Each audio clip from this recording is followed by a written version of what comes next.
Well, man, I guess what they say is true. Hell has no fury like a bronze scorn. What's up, y'all? It's your boy Slim Paco coming at you again with another video. How's everybody doing today? I hope y'all's vibe is immaculate. So, do you guys remember when Noah Lyles said this? You know, the thing that hurts me the most is that I have to watch the NBA Finals and they have world champion on their head. World champion of what? The United States?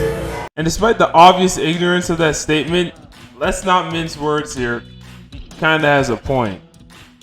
There was an expectation, as there always is, for the United States to dominate the 2023 FIBA World Cup, given the fact that they were number one in FIBA power rankings before the tournament started, and that they had the most recognizable names and players in the world. America's starting five consisted of Jalen Brunson, Josh Hart, Mikal Bridges, Ant Edwards, and Jaren Jackson Jr., while Tyrese Halliburton, Cameron Johnson, Brandon Ingram, Paolo Banchero, Bobby Portis, Walker Kessler, and Austin Reeves would come off the bench. Certainly a very young roster compared to national teams of the past, but seemingly a more than capable one, at least on paper. Heading down to the Philippines, for the most part, everything started out not exactly smoothly, but it wasn't a complete disaster. The US went undefeated during group stage play against New Zealand, Greece, and Jordan, winning each game handily, but began to struggle once they entered the elimination round. They faced Montenegro in their first match, only winning by 8 points against a country not known for basketball at all. The States needed a late defensive stand and some clutch free throws to hang on against a small Balkan nation. If that first game was an eye-opener, America's next game against Lithuania was a slap in the face from the sharp end of a pirate's hook. Arrgh.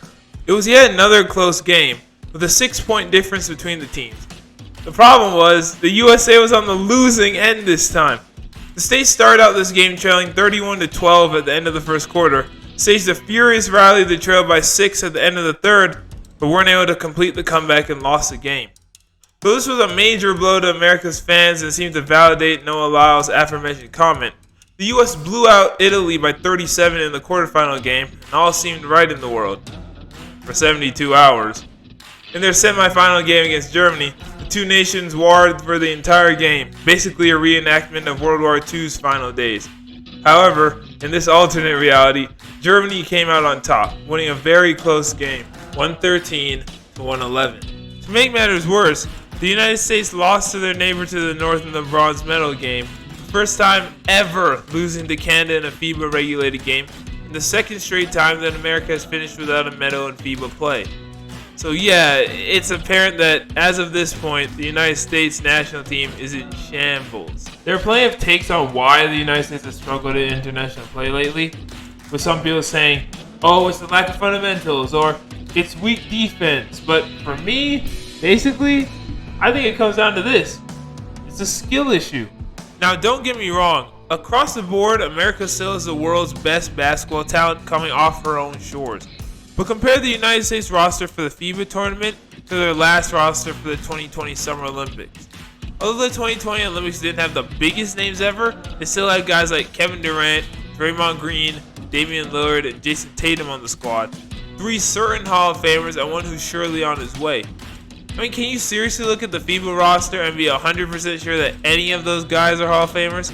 Most of them haven't made an All-NBA team or even an All-Star game. So when you simply compare the rosters, there's an obvious difference in the talent or lack thereof. And even though America won the gold medal in Tokyo back in 2020, the team lost to Nigeria in their first exhibition game in a shocking upset and played in close games throughout the Olympics, eventually defeating France by only 5 in the championship game.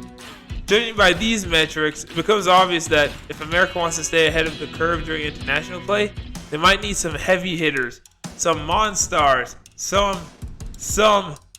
Avengers! Ooh, they've really been cooking lately. Now they just gotta get into the kitchen. What they're calling the Redeem Team Part 2 or Dream Team Part 2 or I have to call the USA Avengers, being spearheaded by King James himself. Though the complete roster hasn't been set in stone, many in the press have their rumors and their hearsay, but we know a few names that will for sure be on the team.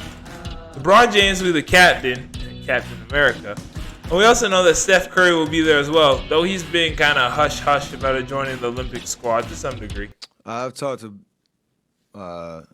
some people about the opportunity, and definitely, if all things stay the same, I want to be, playing. The strangest confirmation, however, definitely belongs to Joel Embiid, who decided to forego offers from France or Cameroon to play for his adopted homeland. Other suspected teammates who will join the USA Avengers are Kevin Durant, Draymond Green, Anthony Davis, Devin Booker, and Damian Lillard, though who really knows? Trae Young, Paul George, or Ja Morant could make an appearance, along with Jason Tatum, Ant Edwards, or Donovan Mitchell, etc., etc., etc. Whatever the case may be, and whatever the final roster looks like, America's not playing any games, and they won't be taking any prisoners this time around. My only issue with this team being led by Bron or KD or Steph is that they're all getting older, y'all. Yes, these three are GOATs, and three of the best basketball players of all time, don't get me wrong.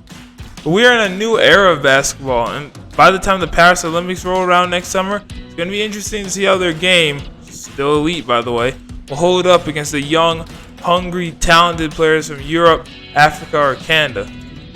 There's been a shift in the talent internationally, and though, like I said earlier, the USA still has the premier talent, it's not as big a lead now as it once was. We'll see. I'm definitely psyched to see what comes down the line, though. Well, that's the video. Thanks everybody for tuning in. I hope y'all enjoyed it. So what do you guys think? Do you guys think America's about to, come back and make a little push to be #1 again? Or do you think their time as the most dominant basketball nation is over? Let me know in the comment section down below. If there's any other videos you guys want to see from me, you guys can let me know down there too. If you guys can do me a big old favor and like the video, subscribe to the channel, turn on notifications, and share it with your family and friends, and I really appreciate that. And again, I appreciate y'all for tuning in. As for me, y'all know who it is if you've been watching this far. It's your boy Slim Paco. I'll catch y'all in the next video. Later!